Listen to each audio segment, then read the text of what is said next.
Sir நான் என் வீட்டில் laptop வச்சுருக்கேன் சார். அதில் சின்ன சின்ன இஷ்யூ ஆகுது. அதை நான் சரி பண்ணுறதுக்கு நான் சர்வீஸ் இன்ஜினியரை தேட வேண்டியிருக்கு அப்படின்ற மாதிரி இருக்கீங்கன்னா, நீங்களே ஓனாக உங்கள் லேப்டாப்பை சர்வீஸ் பார்த்துக்கலாம்.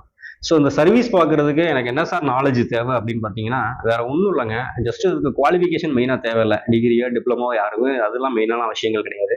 இங்கிலீஷ் நாலேஜ் கண்டிப்பாக தெரிஞ்சிருக்கணுமா சார்? அதுவும் தேவையில்ல. அதுக்கு என்னதான் சார் தெரியணும் அப்படின்னா, கம்ப்யூட்டர் வித் லேப்டாப் சர்வீஸ் தெரிஞ்சிருந்தாலே போதும். இந்த சர்வீஸ் என்ன சார் தெரிஞ்சுக்கலாம் அப்படின்னா, அந்த லேப்டாப்ல ஓஎஸ் இன்ஸ்டால் பண்றதோ, சாஃப்ட்வேர் இன்ஸ்டால் பண்றதோ, லேப்டாப்ல டிஸ்பிளே போயிடுச்சுன்னா டிஸ்பிளே புதுசா சேஞ்ச் பண்ணி கொடுக்குறதோ, அப்படி இல்லாத பட்சத்துல லேப்டாப்ல இருக்கக்கூடிய மதர் போர்டோ கீபோர்டோ ஃபால்ட்னா அதை ரீப்ளேஸ்மெண்ட் பண்ணி புதுசா சரி பண்ணி கொடுக்குறது சார். இந்த மாதிரி தெரிஞ்சுக்கிற ஒரு டெக்னிக்கல் ஃபீல்டு தான் லேப்டாப் சர்வீசிங் கோர்ஸ். இது எங்க பண்றோம் அப்படின்னா, நம்ம அப்போலோ கம்ப்யூட்டர் எஜுகேஷன் ஸ்ரீவில்லிபுத்தூர்ல அது கோர்ஸாவே நடத்திட்டு இருக்கிறாங்க.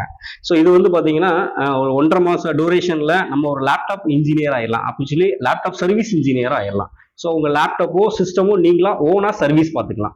ஸோ அது ரிலேட்டடா நீங்க பார்ட் டைம் பிசினஸாகவும் நீங்க உங்க ஒர்க்கை பார்த்துக்கலாம். எக்ஸாம்பிள் காலேஜ் படிச்சுட்டு இருக்கிற ஸ்டூடெண்ட் ஒரு சர்வீஸ் பார்த்தாங்கன்னா 300 400 சர்வீஸ் சார்ஜ் கிடைக்குன்னா, ஸோ அதை நீங்க உங்களுக்கு பிசினஸ்க்காகவும் நாமலாம் யூஸ் பண்ணிக்கலாம். ஸோ இந்த மாதிரி ஓனா சர்வீஸ் பார்க்கறதுக்கு மட்டும் இல்லாம நீங்க பார்ட் டைமா லேர்ன் பண்றதுக்கு யூஸ்ஃபுல்லா இருக்கக்கூடிய ஒரு technical field laptop servicing course.